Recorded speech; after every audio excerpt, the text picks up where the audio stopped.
countdown.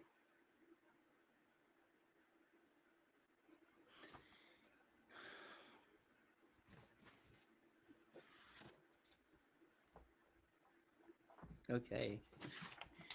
Hey, everybody. It's Dr. David. Had a minor wardrobe malfunction there, but we're all good now. I'm sorry about that. Hey, Shari, can you turn your can you mute yourself, please? Hi, everybody. It's Dr. David. So technical difficulties there as well.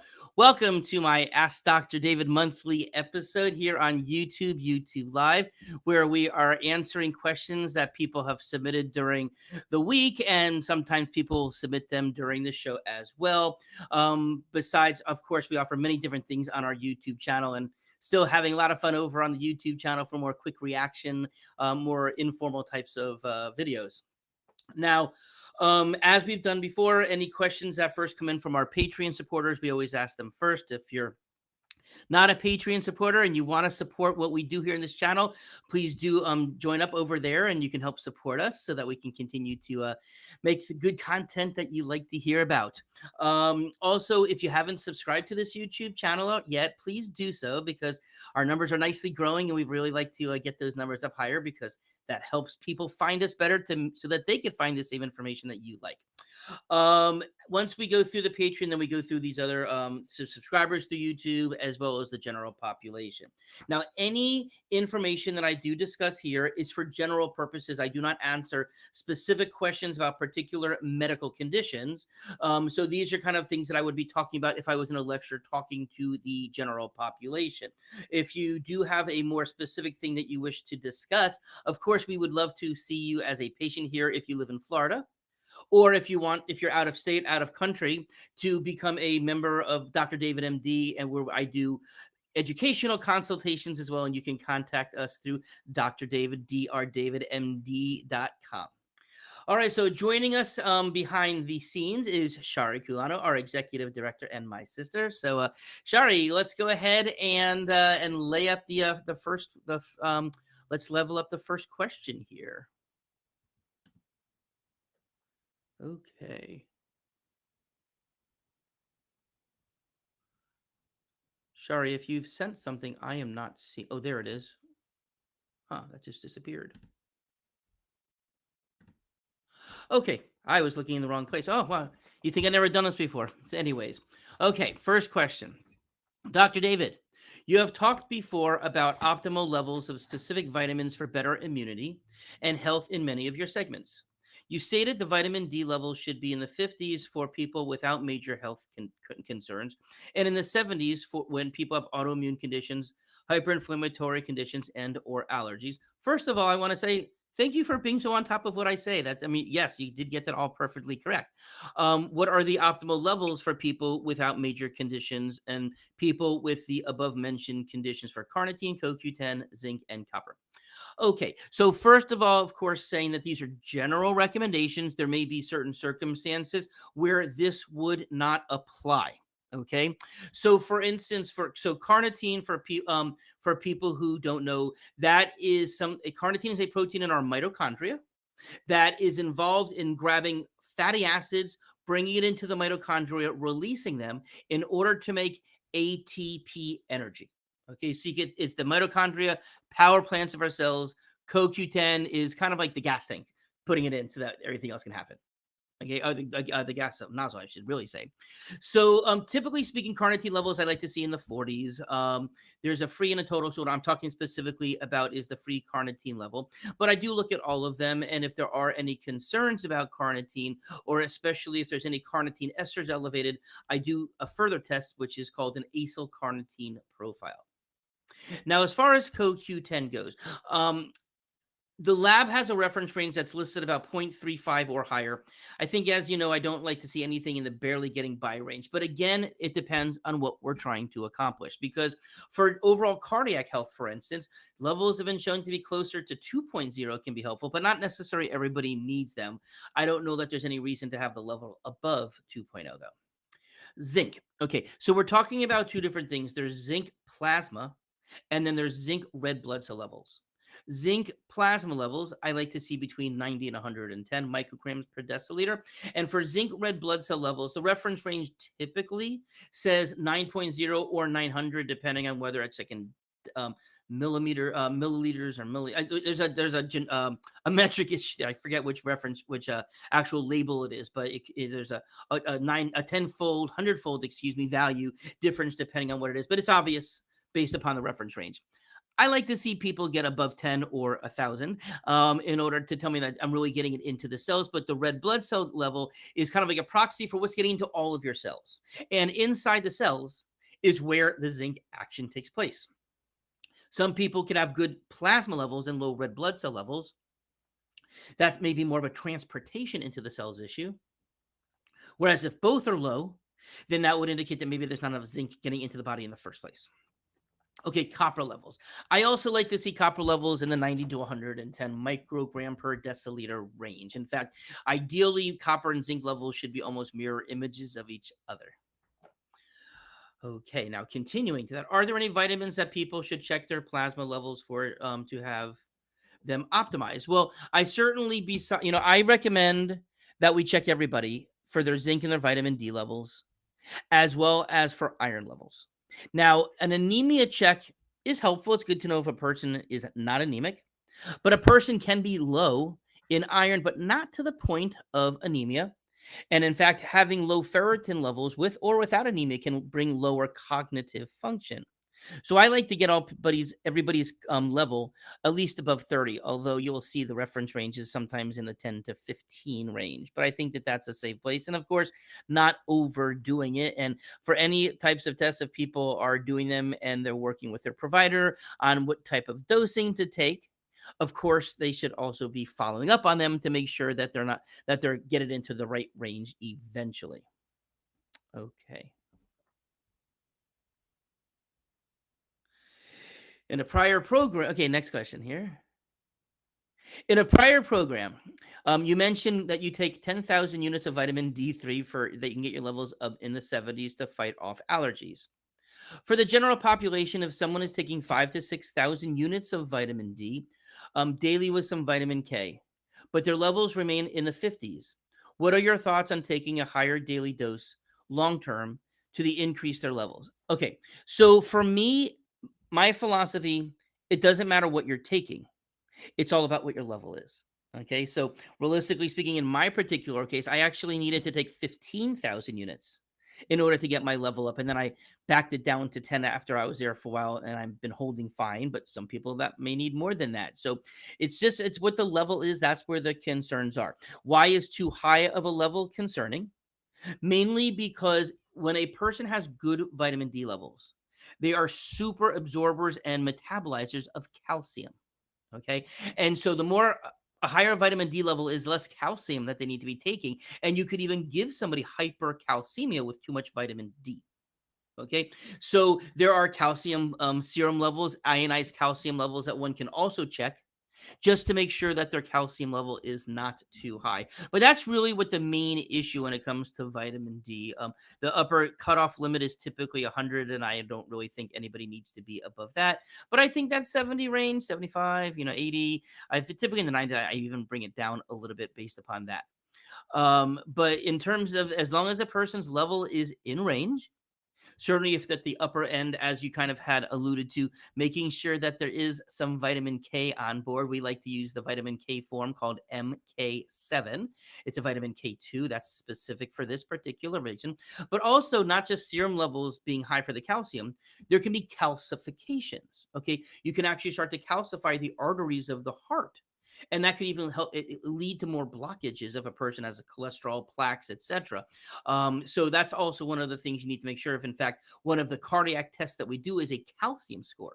If calcium is building up in a person's heart, and it's done by an X-ray, a CAT scan to see this, that is actually could be an early sign that blockage is going to form, even if there's not blockage seen like on an echocardiogram of the heart or an ultrasound of the carotid artery. So you just got to know what you're doing. You have to work with your provider.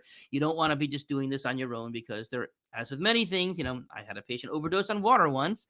It can happen. And so, of course, working with somebody who knows what they're doing is very helpful and certainly advisable. Okay. Next question, and this is actually kind of in part of the same. I'm gonna thing here.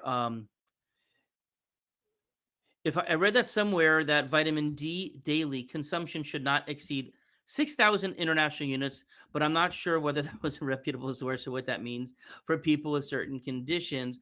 I read that 6,000, it shouldn't be consumed. Oh, it looks like that maybe a duplicate there.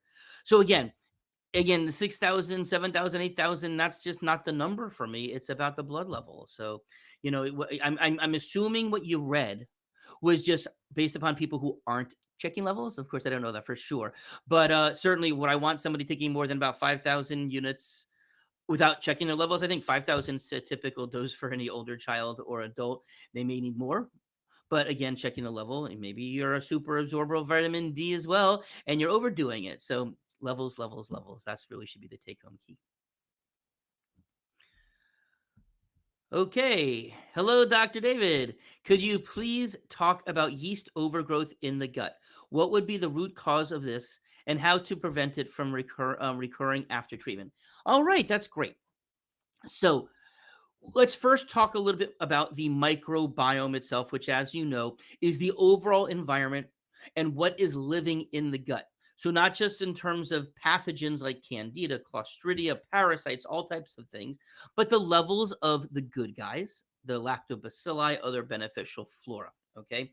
Now, in terms of yeast itself, and in particular, candida is the type of yeast we're talking about. There's friendly yeast like baker's yeast and brewer's yeast that aren't necessarily a problem, especially for some of the things. So, the very first patient with autism that I ever helped, after first showing benefit from a casein and gluten free diet, then the mom had asked me about doing a stool and a urine test that she had heard about in order to see if there was evidence of high yeast or candida markers in the stool or urine.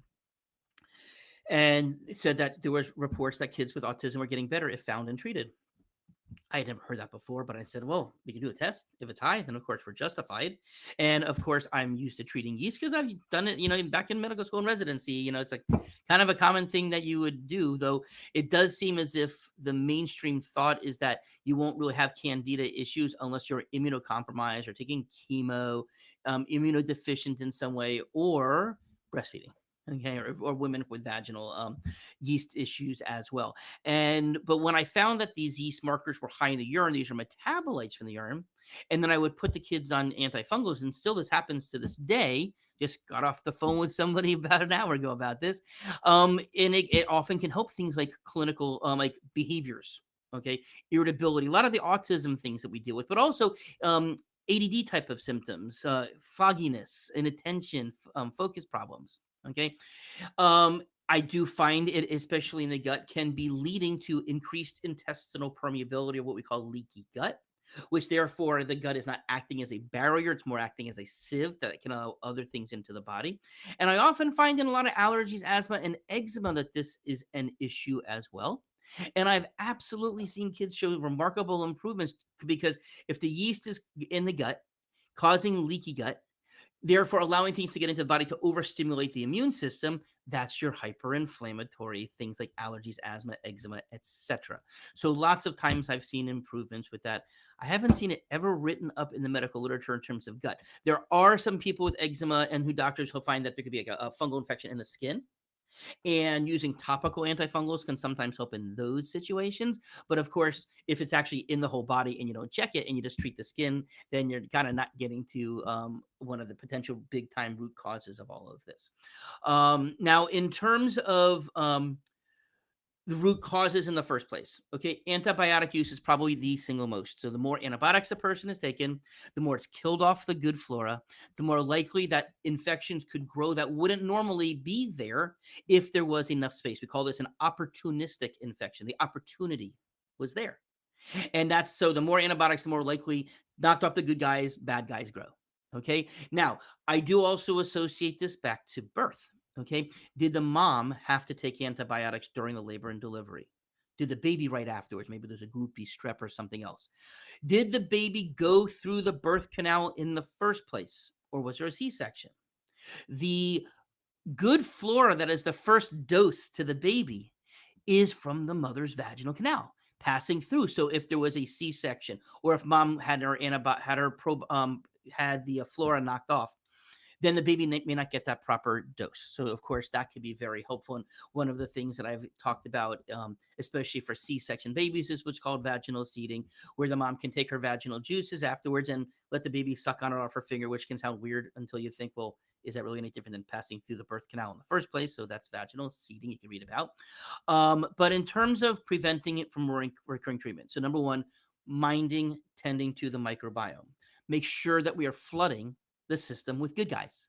Okay. Not just in terms of taking probiotics, but also fermented foods, cultured foods, kefirs, kombuchas, alcohol free if it's a child, the sauerkrauts, yogurts, of course, kimchis. Again, granted, not everybody will be fans of these because there's a certain discriminating taste about them, but also part of the reason why, even with my newborn and early infancy checkups, why I'm talking to families about introducing those fermented foods in those first, in that 6 to 9 month period when other foods are being introduced, to let the kid kind of get used to it and develop a palate for that. Because, of course, if the baby's used to eating sweet things like applesauces and or even peas, which are kind of sweeter, carrots, and then you put something that's like a cultured food in, they may not like it as much. So that's also why I tell people bring in veggies before fruits, even though the common wisdom is to do it the other way. But having that early setting in there can really be helpful. And each type of fermented food, cultured food, has its own types of bacterial strains, of the flora strains. So the wider the variety, the more different types of foods that a person takes, then the more diverse their microbiome will be. Now, there's a lot more to that as well, because there are certainly foods that feed yeast, carbs and sugars in particular. Okay, so added sugars. I know I've talked before about avoiding added sugars or keeping them as minimum as possible, looking at food labels, because you may find two very similar foods that could have double the amount of added sugar in one versus the other. There are diets like the anti-candida diet that a person can follow. There's also a diet, there are two diets very similar to each other, one called the body ecology diet and one called the GAPS diet, very easily found on their official websites. And those are all about making the ecology of the gut, the environment, pardon me, be as robust and diversified and as healthy as possible. Okay, next question here. Okay. What are the top supplements you would recommend for a teenage boy with ADHD who has trouble with mood and focusing on schoolwork? CBD oil makes him tired and doesn't help him focus. Is it true that taurine and zinc can help with ADHD, or does that apply only if the person's plasma levels are low for those supplements? What about ginseng and ginkgo, and are they still used to treat ADHD holistically? Okay. So first of all, I'm not going to give a comprehensive list here because, again, it really does depend on what the person's symptoms are. Okay. For obviously, first of all, people could be more hyperactive in the hyperactive type, or the more um, um, hyper or inattentive type, or combination. But also, quite often there are other things going on here. So does the patient have issues with anxiety or depression, OCDs, other health issues going on that could be talking about, again, kind of the root cause stuff that we were, with the microbiome or anything else.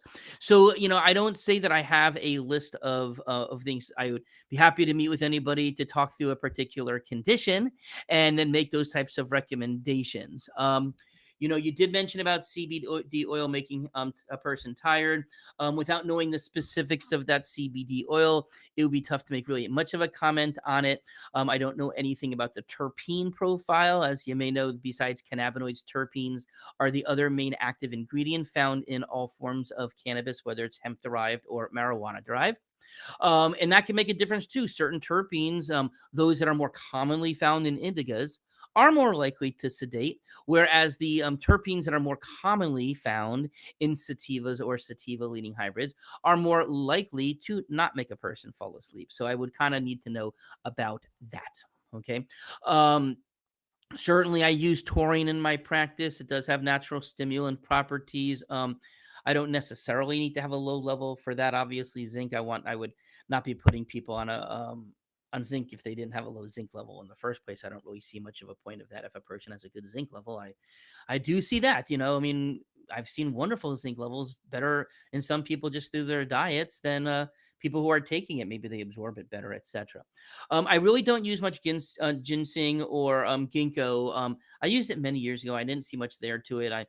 There's safe things that with a professional who knows what they're doing, I'm not opposed to doing it, but not typically the things that I'm grabbing at first. And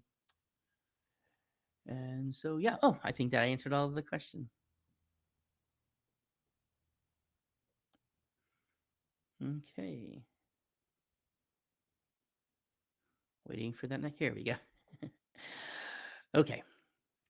My 11-year-old who has ticks will be going to her doctor for a well visit in October, and we will be asked to give her the HPV vaccine. What are your thoughts around this HPV vaccine? Is it necessary, and should we be concerned giving it to her condition? So I'm not going to make a comment about a particular patient, okay? And obviously, there's not a lot more to go on, but we can talk about it in general, okay? HPV, for those who don't know, is human papilloma virus. There are many different HPV variants, okay, and or subtypes, and the most common ones are which causes regular warts, okay, and that's obviously, while the vaccine can, I guess, help with that, typically we don't vaccinate for warts, okay, unless they're genital warts. And that's one of the things that can be an issue because genital warts, which can happen for both males and females, and of course can be passed between any partners. It could be if there is direct contact with that virus through the skin or up internally. That, of course, could be an issue. And the biggest concern overall is for cervical cancer. Cervical cancer is caused by infection with certain types of human papillomavirus. And so, to me, there is no doubt that it is a cancer prevention. Okay. Of course, one would be sexually active in order for them to catch it in the first place. Now, I do also recognize that middle school is the new high school, and things that people were maybe doing a generation prior in high school are more happening in middle schools now. And so that seventh, eighth grade entry time, I mean, there are kids doing that. And obviously, of course, I know many a parent who says, "Oh, my kid would never do that." And, being working in adolescent medicine for 25 years, I know that even the family who believes that yeah, I would never use that as a certainty because kids are kids and kids do things. So there is really a prevention from that perspective. Certainly, would I be thinking that a more promiscuous person would be more likely to benefit it? Sure, but that's obviously something to take into consideration. But so yeah, I won't speak about this individual person and whether they should or should not. That's really not up to me to make that decision. As with any medical intervention, including vaccines, best thing to do is to make a pro versus con list, a benefit versus risk list, and put all the, read multiple sources, read Dr. Sears's information about this, read the Academy of Pediatrics or the CDC. It's the same information. I think that the AEP, Academy of Pediatrics, provides it a little more user friendly. But do your research. Don't look at just one source. Look at multiple sources. Talk to your medical professional about it as well. But I would certainly say that although a lot of families in my practice choose not to do it, I don't think it's an irrelevant vaccine. Okay.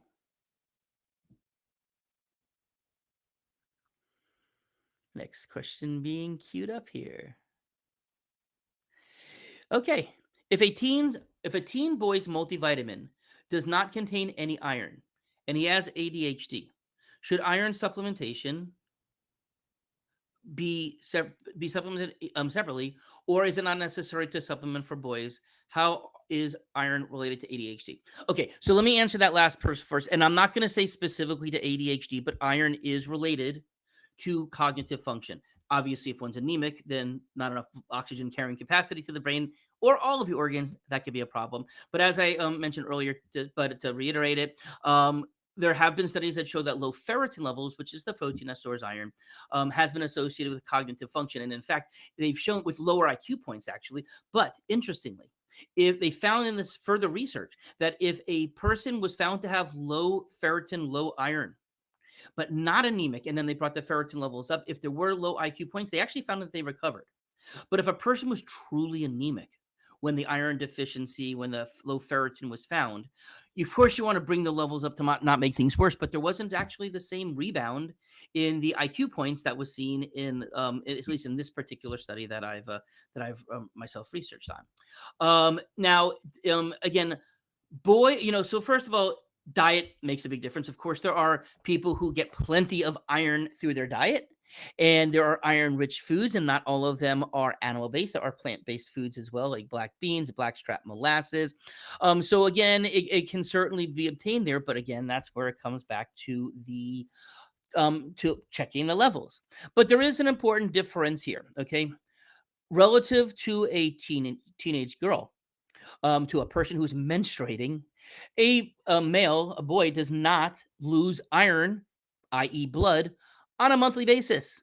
So, certainly, a person who is menstruating has a much more likely chance of becoming iron deficient and therefore anemic, unlike somebody who is not having a bleed of a significant amount on a monthly basis. So that's also the reason why you don't see it as often in teen supplements for boys as opposed to girls. Okay.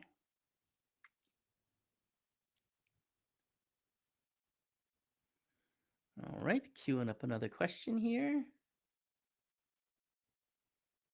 A little delay in our time here. Sorry about that.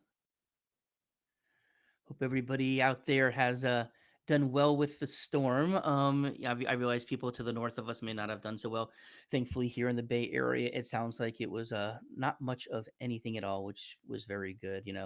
Here around us, we got about 3 inches of rain, and at least on our property, we didn't see any limb damage or screen damage. We always seem to lose a screen panel during one of these storms, but we didn't here at all. So, anyways, I'm trying to see if Shari is loading up any other questions for us if we are done. Um, I don't know. I don't know if we potentially lost her communication. Let me give her a call and see what's going on here.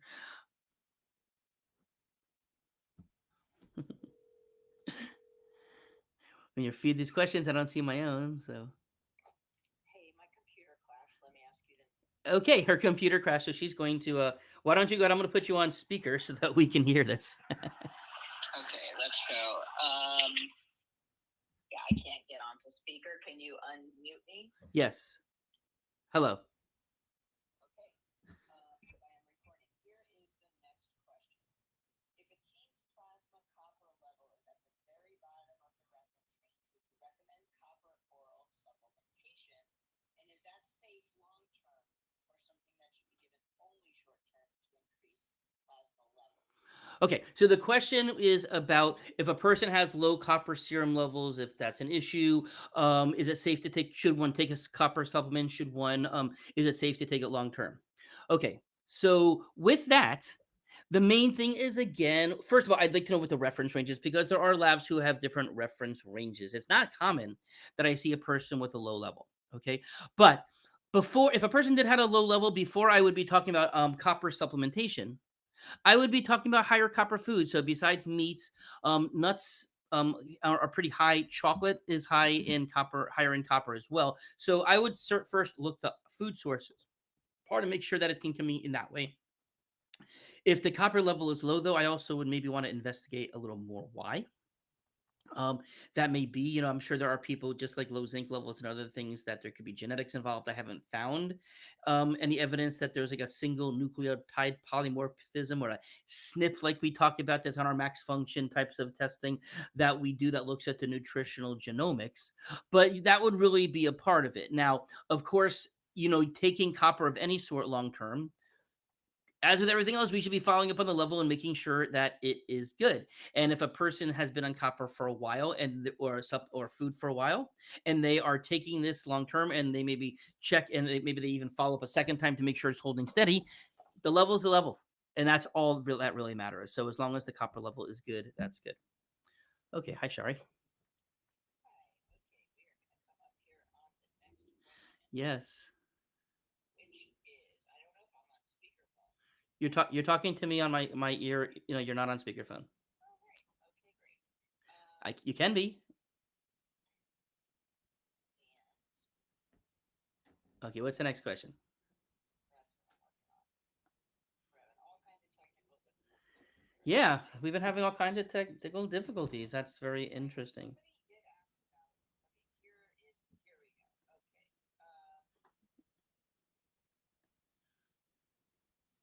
ask about Mitch McConnell having the freeze. I don't know if you want to talk about absence of seizure.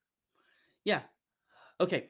That's a good thing. So somebody had brought up, and I don't know if you saw the news today, but Senate Minority Leader Mitch McConnell, had another one of those freezing episodes that you may have seen on the news from I think it was a month or two ago, back in July, I think it was, where he kind of just started staring off and wasn't really responsive. And it did happen again today. I saw it. It was sad. I of course I know he was had a full medical workup done at the time, and of course they don't release those types of records, but of course he went on with his job, and then it happened today. But I can tell you from just watching the video itself, it kind of looked to me of what we call like an absence or a petit mal seizure.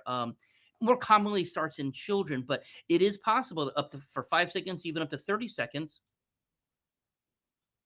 where a person can freeze just like that and not even realize that it happens. And then he kind of started answering. He did say he felt lightheaded, so of course there could have been something else, cardiac, etc., involved in there. But just the sheer act of what I saw, it kind of looked like a petit mal seizure. But I'm not making any diagnoses here, and everything like that. I'm sure that they took him from there and went straight and did a full evaluation, and we will find more information out. But obviously, regardless of what a person feels about a person's politics, he's still human, and I hope that he has a speedy recovery and that they figure it out. Okay, this will be the last question of And the today. last question for today is being fed to me now.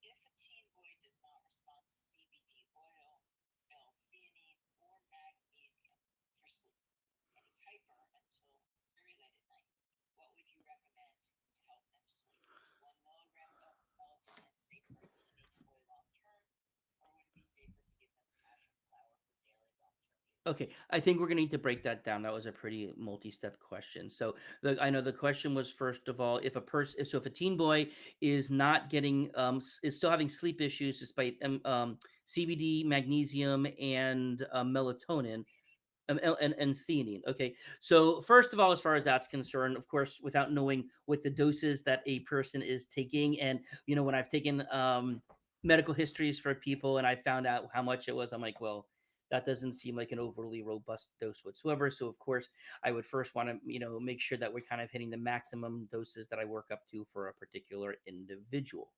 Now, there was another question about is melatonin safe at 1 milligram? Okay, so there's a take a step back question to that. Okay, does a person only sleep with it versus without it? Melatonin, as you may know, it is made in our brain in our pineal gland, and it goes up as we work up in the evening towards bedtime, and then through the night it starts to come down, and then it goes low at the beginning of the day, and that kind of can help to wake us up as our cortisol level goes up. Now, I would say this: 1 milligram of melatonin is not a high dose. Okay, I've seen people take more than that. I, don't particularly, like to see more than 2 or 3 milligrams. I've seen people walk in taking 20 milligrams of melatonin, and that just seems so superhuman to me. But melatonin being a hormone, okay, and if it is the thing that's making a person sleep, then I would certainly think that that person has a melatonin deficiency. Just like if a person is having high blood sugars and you give them insulin and the numbers come down, then they probably need their insulin because there's an insulin deficiency. And so both of those are types of hormones, melatonin and insulin, that help regulate our bodies. So that is part of that. There was another part to the question. What was it, Shari? It had to do with whether passion flower was maybe safer form to use than melatonin as a long term solution. Okay, so the other question was about passion flower, and I've certainly used passion flower before. Again, it depends on how much a person's taking, what else are they doing, but it can be a helpful thing to do.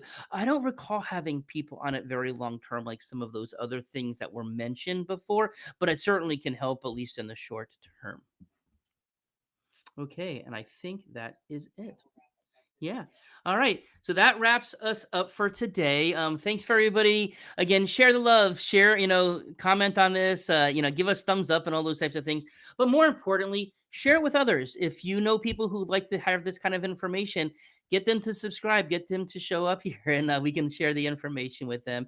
And again, if you have any interest in seeing some of the fun and the more informal stuff we're doing over on TikTok, I'm not doing any dancing or anything like that, but I am answering short, kind of more reaction questions, things that are happening more in the moment, news of the day, and that kind of thing. All right. So thank you so much, and we'll see you next time. Bye bye.